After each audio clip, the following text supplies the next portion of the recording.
એસીમાં સ્વાતંત્ર્ય પર્વની અમરેલી ખાતે રાજ્યકક્ષાની ઉજવણીની પૂર્વ સંધ્યાએ અમૃતગાથા અમરેલી ભવ્ય સાંસ્કૃતિક કાર્યક્રમ યોજાયો.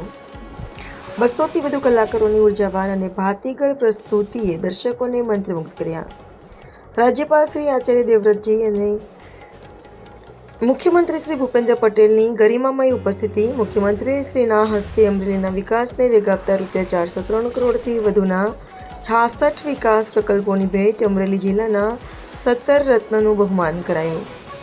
રાજ્યકક્ષાની ઉજવણીના યજમાન જિલ્લાની પાલિકા અને ગ્રામ પંચાયતો માટેની વિશેષ ગ્રાન્ટ બમણી કરતી સરકાર. મુખ્યમંત્રી શ્રી ભૂપેન્દ્ર પટેલે ₹5 કરોડની ફાળવણીનો પ્રથમ લાભ અમરેલીને અર્પણ કર્યો.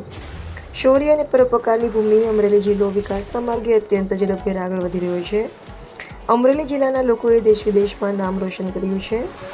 જમીન અને માનવ સ્વાસ્થ્યની રક્ષા કાજે રસાયણોનો ઉપયોગ છોડી પ્રાકૃતિક કૃષિ અપનાવવા રાજ્યપાલશ્રીનું આહવાન. વડાપ્રધાન શ્રી નરેન્દ્રભાઈ મોદીએ રાષ્ટ્રીય પર્વોની રાજ્યકક્ષાની ઉજવણી અલગ અલગ જિલ્લાઓમાં કરવાની પરંપરા શરૂ કરાવતા જિલ્લાઓની વિકાસ યાત્રા ઝડપી બની. એસીમાં સ્વાતંત્ર્ય પર્વની રાજ્ય કક્ષાની ઉજવણીની પૂર્વ સંધ્યાએ અમૃતગાથા અમરેલી સાંસ્કૃતિક કાર્યક્રમની ભવ્ય પ્રસ્તુતિ કરવામાં આવી હતી. રાજ્યપાલ શ્રી આચાર્ય દેવવ્રતજી અને મુખ્યમંત્રી શ્રી ભૂપેન્દ્ર પટેલની ગરિમામય ઉપસ્થિતિમાં યોજાયેલા આ કાર્યક્રમ નિહાળવા માટે મોટી સંખ્યામાં અમરેલીના વાસીઓ ઉમટી પડ્યા હતા. એસીમાં સ્વાતંત્ર્ય દિવસની ગૌરવશાળી ઉજવણીની પૂર્વ સંધ્યાએ અમરેલી ખાતેથી દેશની આઝાદી માટે બલિદાન આપનારા સ્વાતંત્ર્યવીરોને આદરપૂર્વક નમન કરતા રાજ્યપાલ શ્રી આચાર્ય દેવવ્રતજીએ જણાવ્યું હતું. પ્રાકૃતિક કૃષિની જરૂરિયાત અને મહત્તા સ્પષ્ટ કરતા તેમણે જણાવ્યું હતું કે આજના સમયમાં કૃષિ ક્ષેત્રે રાસાયણિક ખાતરો અને પેસ્ટિસાઇડ્સના અતિ ઉપયોગથી આપણી જમીન પ્રદૂષિત બની છે. મુખ્યમંત્રી ભૂપેન્દ્ર પટેલે પોતાના સંબોધનમાં અમરેલીના ઐતિહાસિક અને સાહિત્યિક વારસાને યાદ કરતા જણાવ્યું હતું કે અમરેલીની આ પવિત્ર ધરા રાષ્ટ્રીય શાયર અને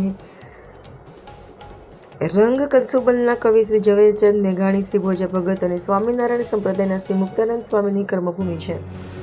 આ અવસરે અમરેલી જિલ્લાને ₹403 કરોડના 66 વિકાસ કામોની મળેલી ભેટનો ઉલ્લેખ કરતા મુખ્યમંત્રીએ જણાવ્યું હતું કે વડાપ્રધાન શ્રી નરેન્દ્રભાઈ મોદીએ રાષ્ટ્રીય પર્વની રાજ્યકક્ષાની ઉજવણીની અલગ અલગ જિલ્લાઓમાંથી કરવાની પરંપરા શરૂ કરાવી જિલ્લાઓની વિકાસ યાત્રાને ઝડપી બનાવી છે.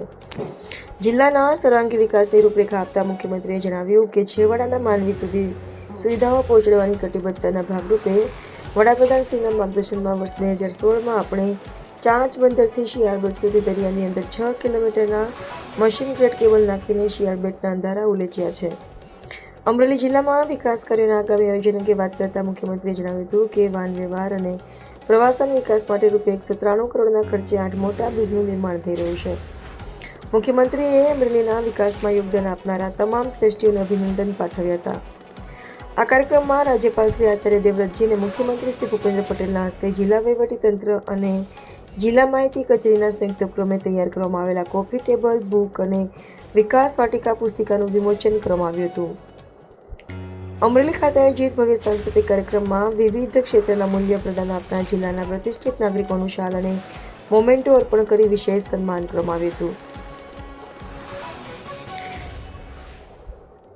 રિપોર્ટર બિપિન રાઠોડ, અમરેલી.